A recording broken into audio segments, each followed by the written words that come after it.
The Tao of Self-Confidence, Episode 50. Welcome to the Tao of Self-Confidence, where I share stories of real women producing extraordinary results by finding their inner journey to self-confidence 5 days a week. Get your free audiobook at our website at thetaoofselfconfidence.com. Hello friend, welcome to the Tao of Self-Confidence, where I share stories of amazing women who have discovered their inner journey to self-confidence. I'm your host today, Sheena Yap Chan. And today I have a special guest all the way from Singapore, so you can imagine the time difference, right? It's amazing how, the internet can just connect us with the technology that's been created over the years. So, this lady is a speaker, right? She speaks everywhere in Singapore. And without further ado, I'm going to introduce you to Karen Fu. So Karen, how are you doing today? Maybe you can fill in a little bit about yourself to the listeners. Yeah, thanks Sheena for having me today. I'm really grateful for that because you're doing so well for your podcast personally, and congratulations for that. Thanks.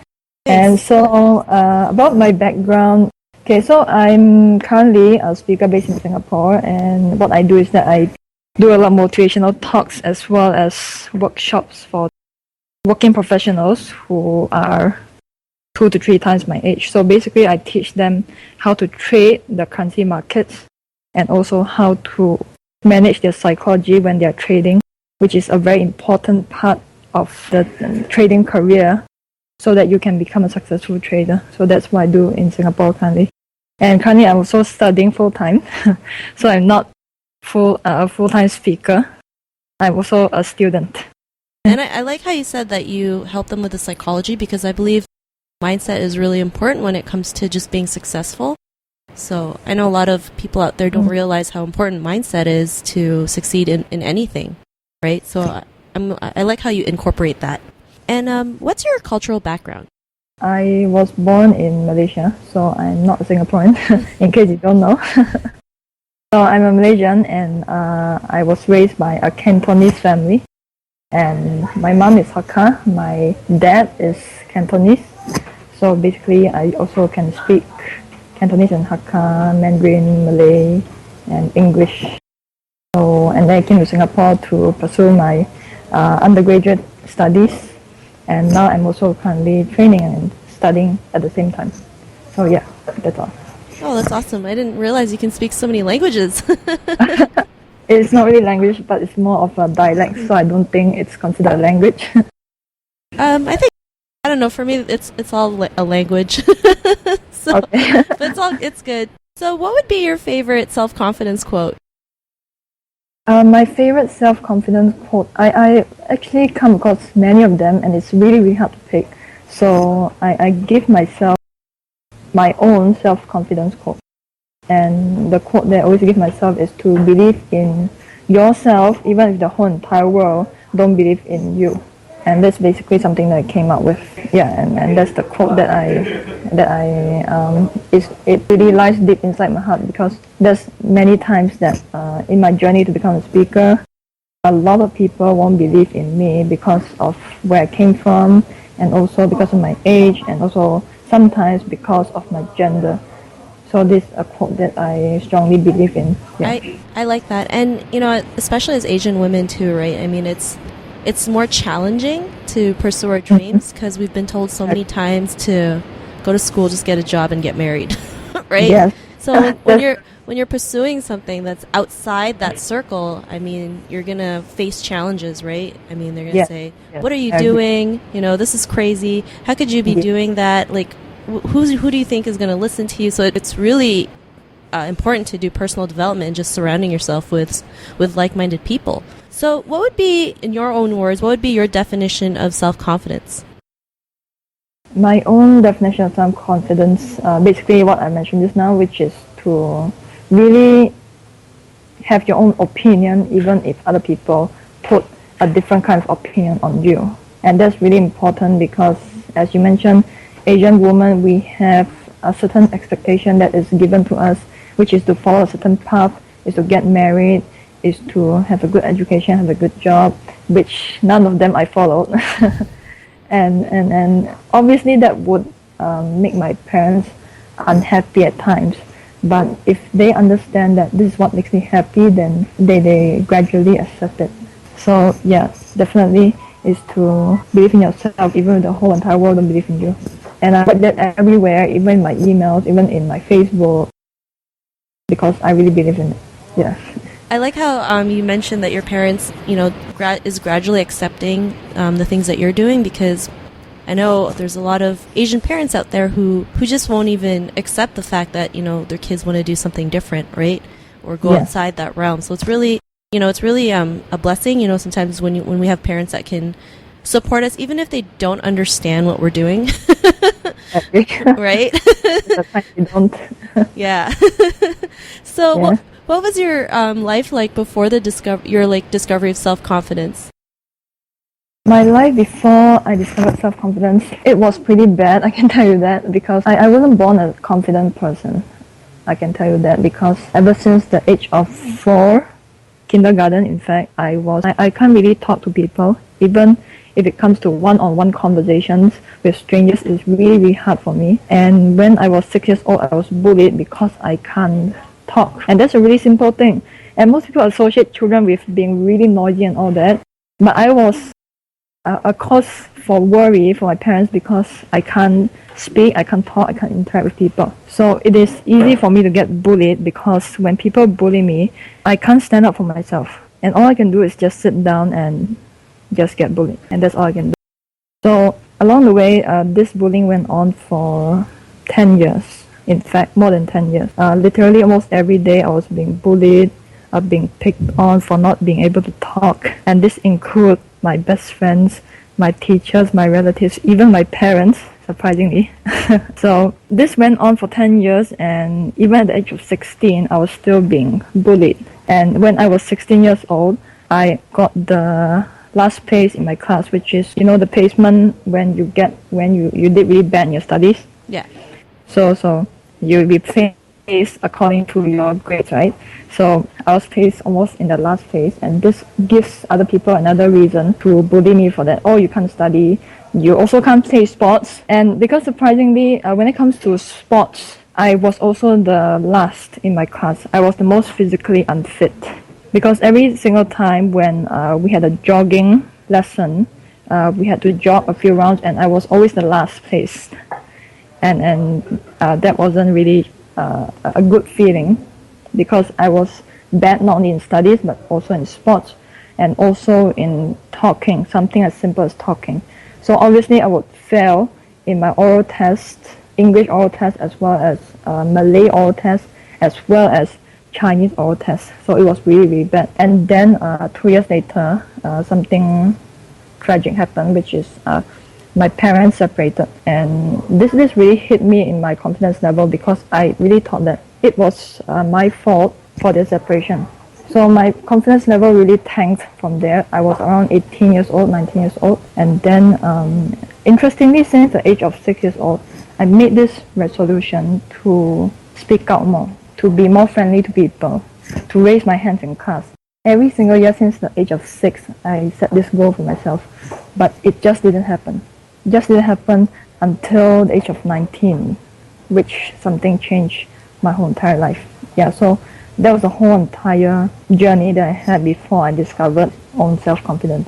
Yeah. Wow, thanks for sharing that. And it's important sometimes, we have to bring these issues up, especially bullying, right? I mean, there's so many kids out there who get bullied every single day. And, it's amazing that you were able to endure such a long period. I mean, over 10 years, not most kids cannot even handle 1 or 2 years. So, it's great that you were able to, get over that hurdle. And you mentioned at 19, everything changed for you. What was that realization when you started to believe in yourself and just you said you had to stop all this bullying?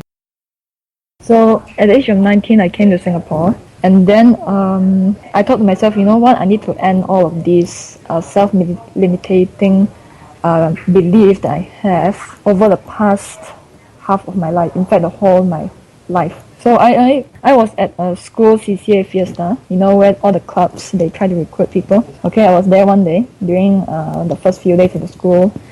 I was there and I picked up this brochure. And then on that piece of paper, it says this word that I don't really understand. It says Toastmasters.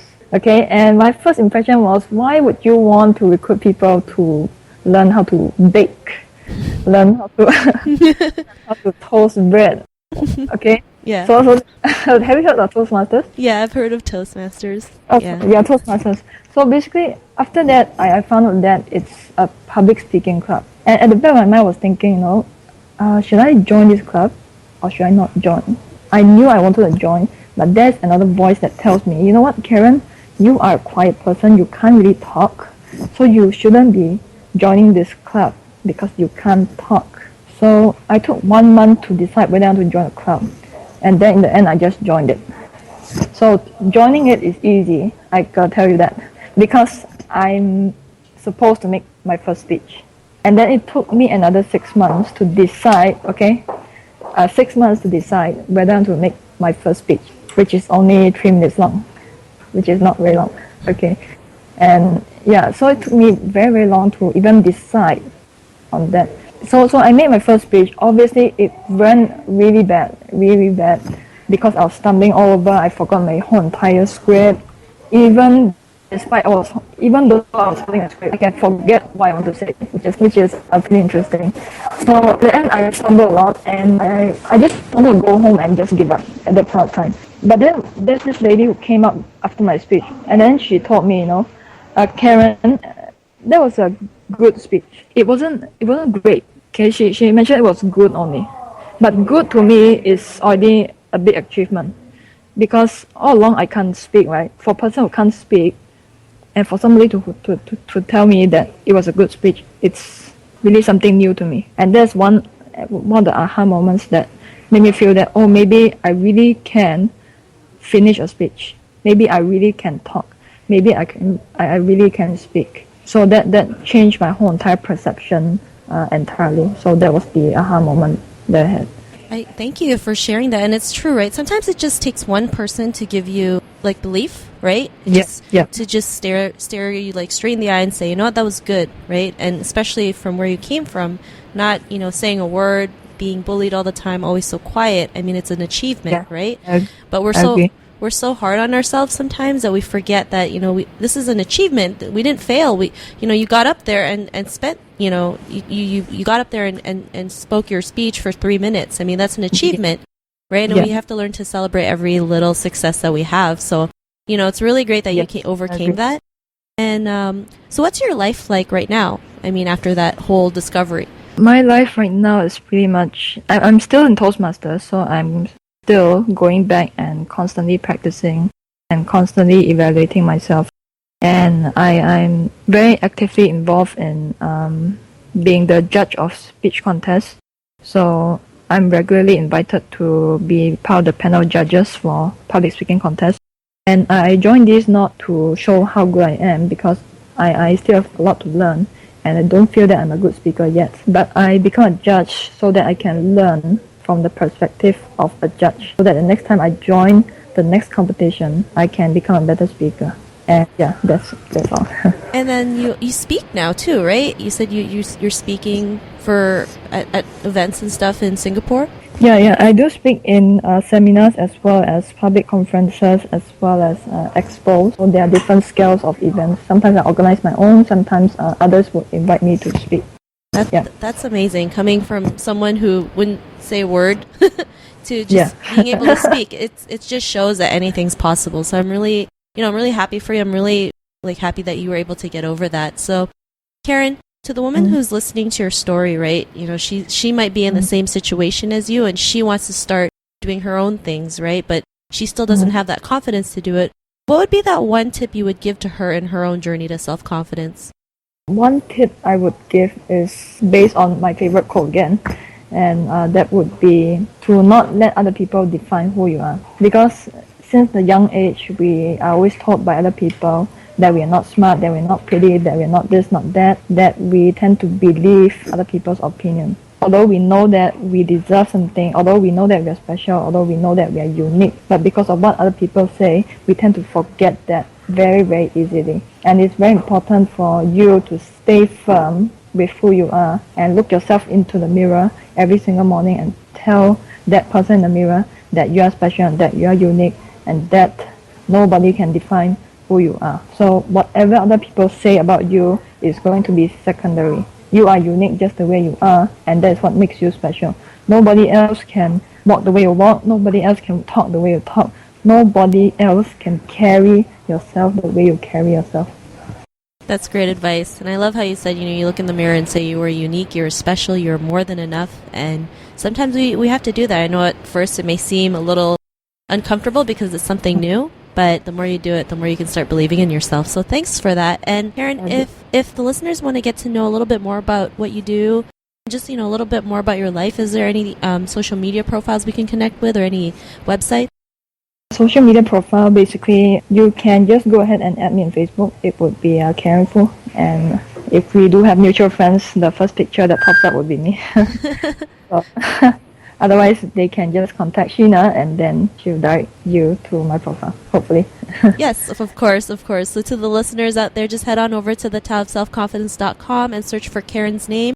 Our show notes will pop up along with everything else we talked about. And I just really want to thank Karen for sharing her story, sharing her journey with us. So, Karen, thank you. Yes. Thank you. Tune in for another new episode of another amazing woman's journey to self-confidence, and we'll talk to you soon. Bye for now. Thank you for joining us at the Tao of Self-Confidence. Head over to thetaoofselfconfidence.com for full recaps of every show, our amazing blog articles and resources, and just plain fun. Your inner journey to self-confidence awaits. So start today.